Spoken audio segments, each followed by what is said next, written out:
everybody, welcome back. So, I've noticed in the last few videos that the audio is getting really fucked up. It will like speed up, slow down, and then sound normal, or it will have this crackling sound.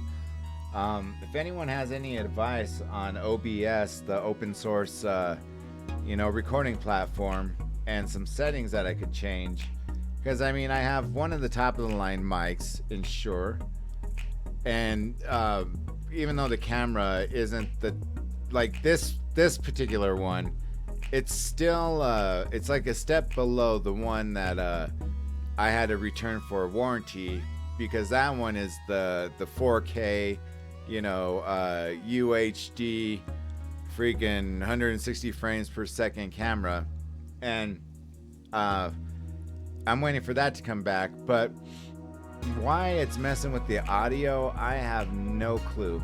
And here I am posting, and that's gonna fuck up a lot of the videos that I'm posting.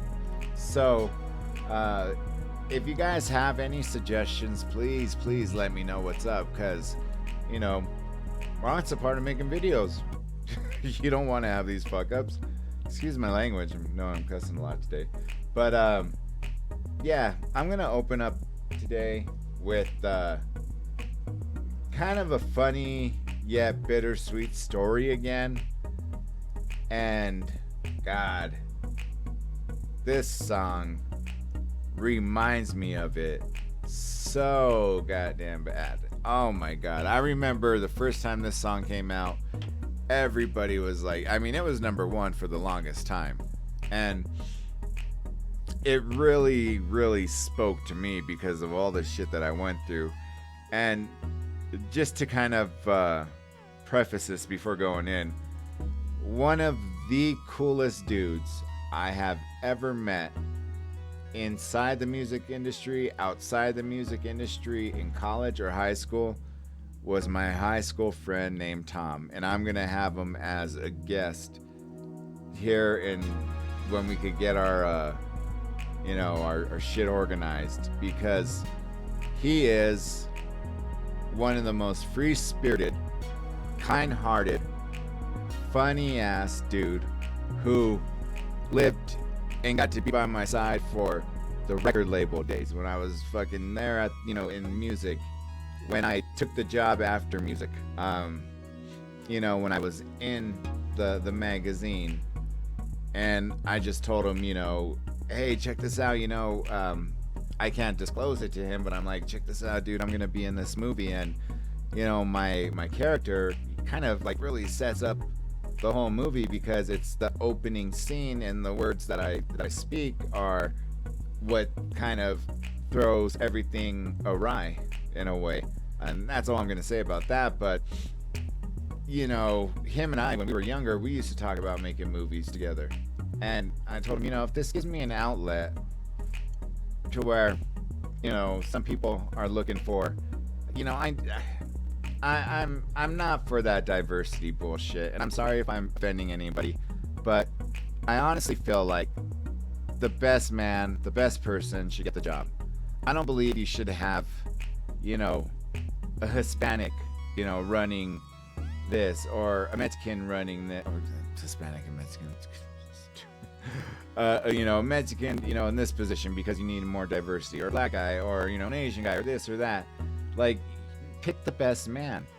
But we became so goddamn sensitive in society that you utter a word that has absolutely no offensive context in the way you're saying it, and you are gonna throw somebody up in arms. And it's sad. Just like I posted the video last night of David Chappelle getting tackled by that idiot, I knew, everybody knew, it wasn't gonna be a secret. Everybody knew that after the Will Smith bullshit, he was gonna do this. Like, something was gonna happen.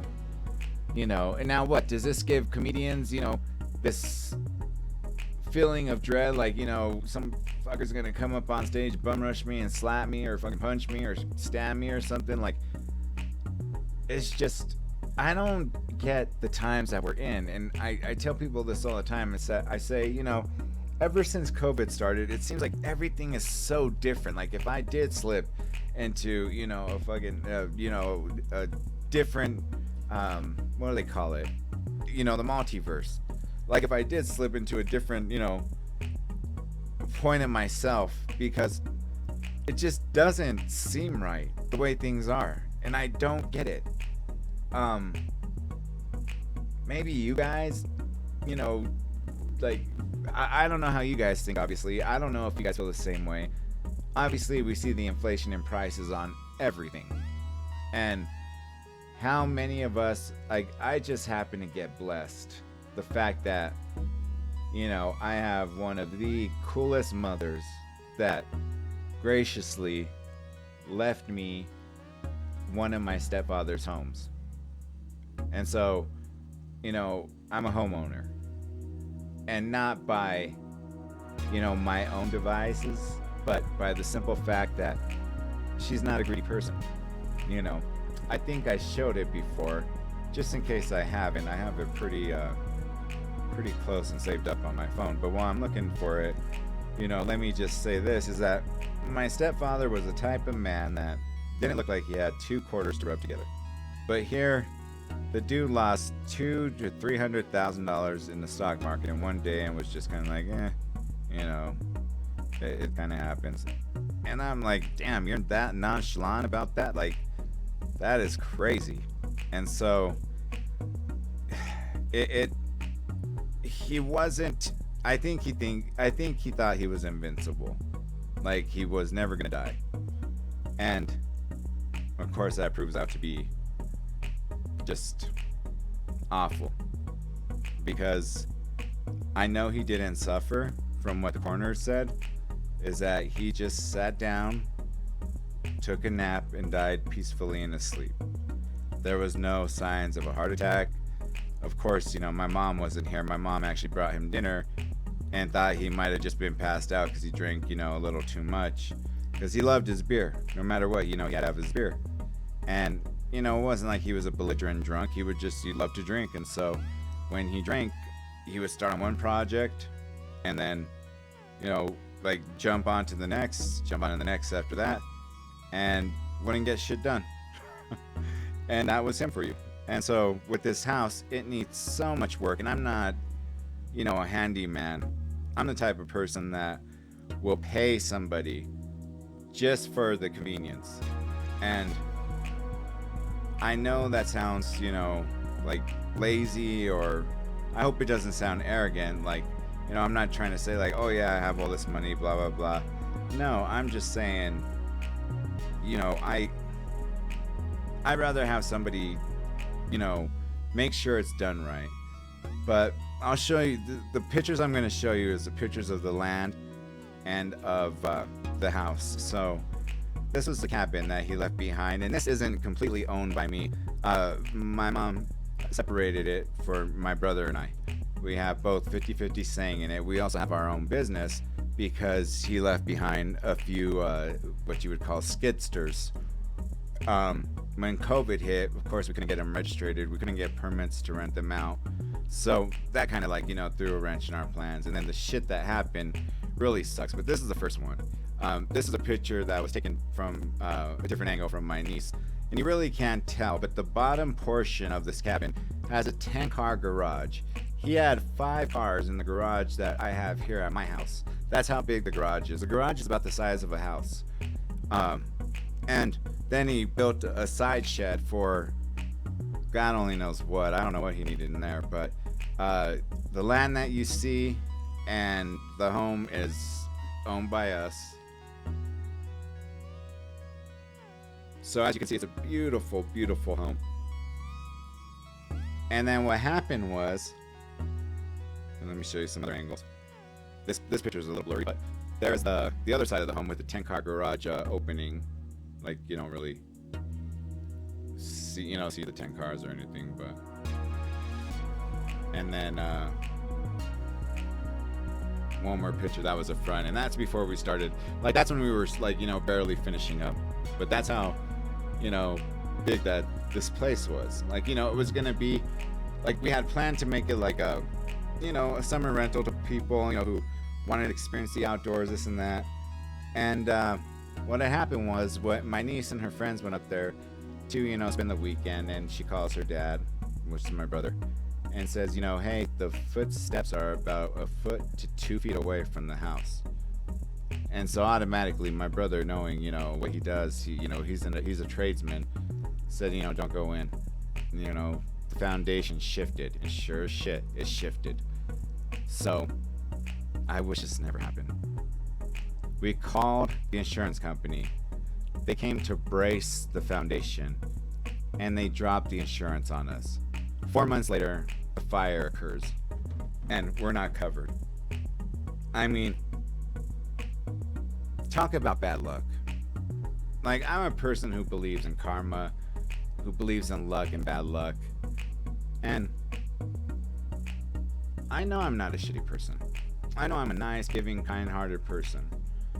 But the shit that has just happened over the years, the loss of life. I mean, I had mentioned, I lost my aunt 2 weeks ago. And I've lost about 12 others on my dad's side of the family. I have one uncle remaining out of 8 of them. And it's just, I have now 2 aunts remaining out of 3 of them. And, this right here is to kind of like sum it all up. So we have this beautiful property, this beautiful land, and this is a picture that we get from the fire department. Now, if you look to the far right, it's kind of backwards, right there. That's the cabin, and that's as the fire gets closer to it. I'm trying to do it without the glare. And fire drones caught it because it was almost like a fire tornado. The sad thing is, and I'm sorry guys for, because I'm very sensitive when it comes to animals. The animals got so disoriented that they found a pile of over 200 deer. And you're talking about bucks, you're talking about moose, you're talking about bears, just wildlife in general. Really got confused, didn't know which way to go, and they found a pile of at least like 100 different animals that just burnt alive. And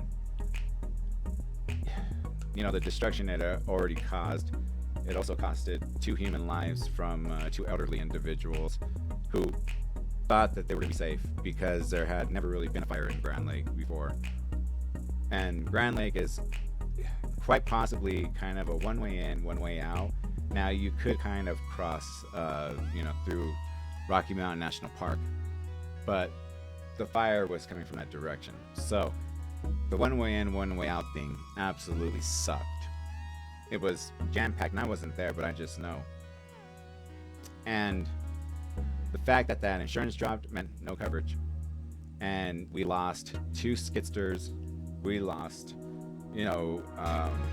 some very, really cool cars that my stepfather collected. Like I said, he was just, a wealthy guy that collected stuff and had fun with it, just like I said, my only gripe with him is he would start one thing and then do another. And here's where, some of his cars that just here at this house alone in the garage, except for that bottom left picture. Those were, he had 5 cars in the garage here, but some of them were on those, automobile dollies. Excuse me, my shorts falling down. So yeah, it was bittersweet, and I learned how to be thankful for what I have. Things could always be worse, and the grass is always greener on the other side, as they say. And when life looks like, you're at the all-time low, just remember that you have so many more blessings than what you can imagine. When I worked with, our veterans for vocational training, the things that they lost really put in perspective how menial my little problems were compared to what these guys had gone through, and not even bitching or complaining. And I fucking admire them for that so much.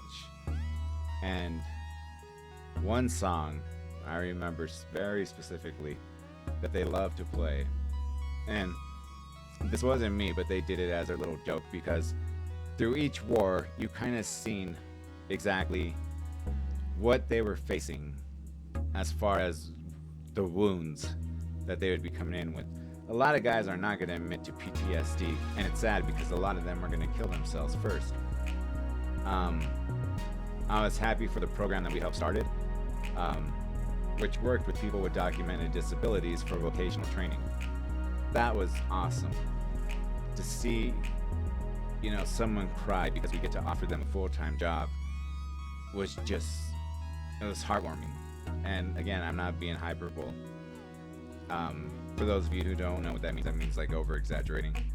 But yeah, I think it was kind of like their little like funny inside joke. But this is a song that they told me they absolutely loved.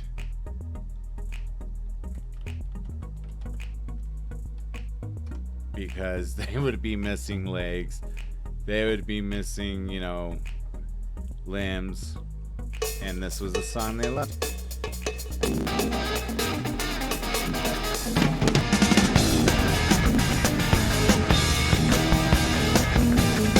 Have you seen a song about a pretty movie with a style and ease? So when I first started this channel, I always told you like I love picking up on little things here and there.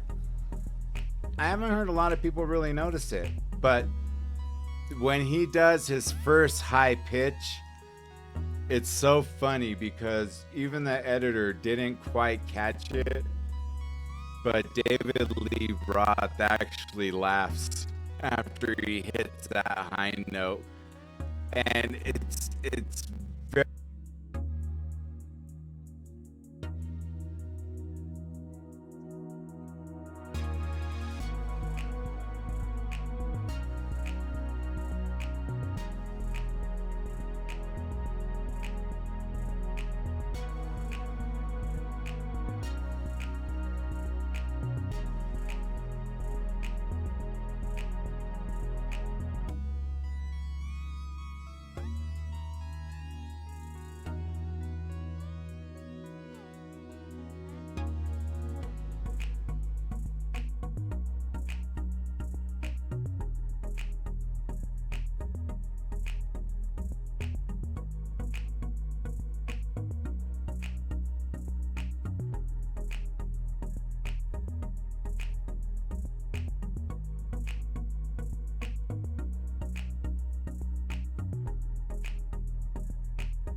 very, very, very, very brief, but try to pick it up because it's funny.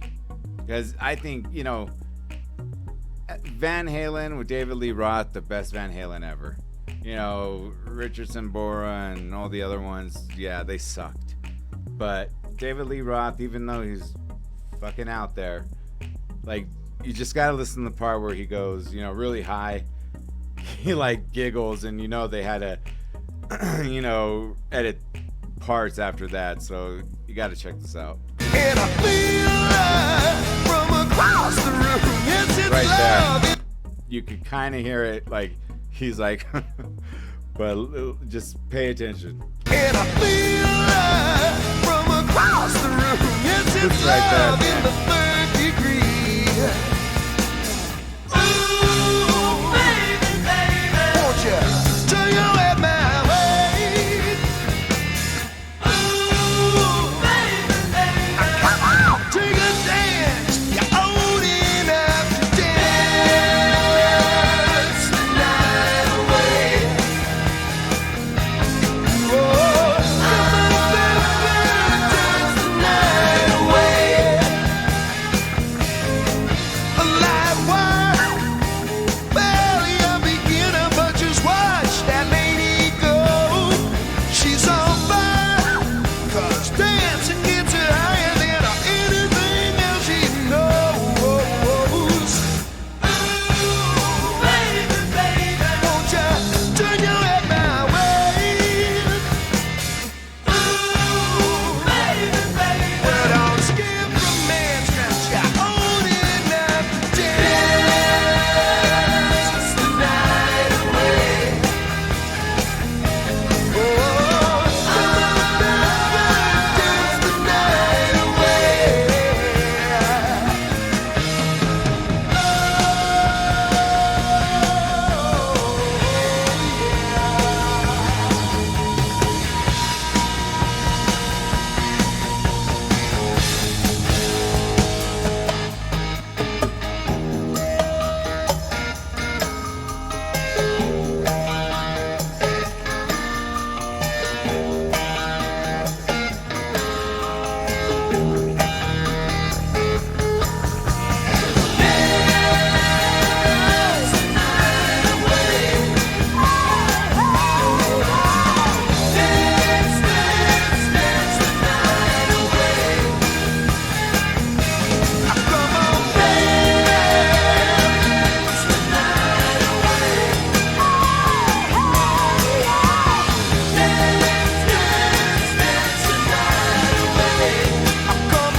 So that's a song a lot of them would pick, and like I said, it was their little inside joke, but you know what? They absolutely loved the song, and so did I. And so just a way to show my appreciation for that time that I was there.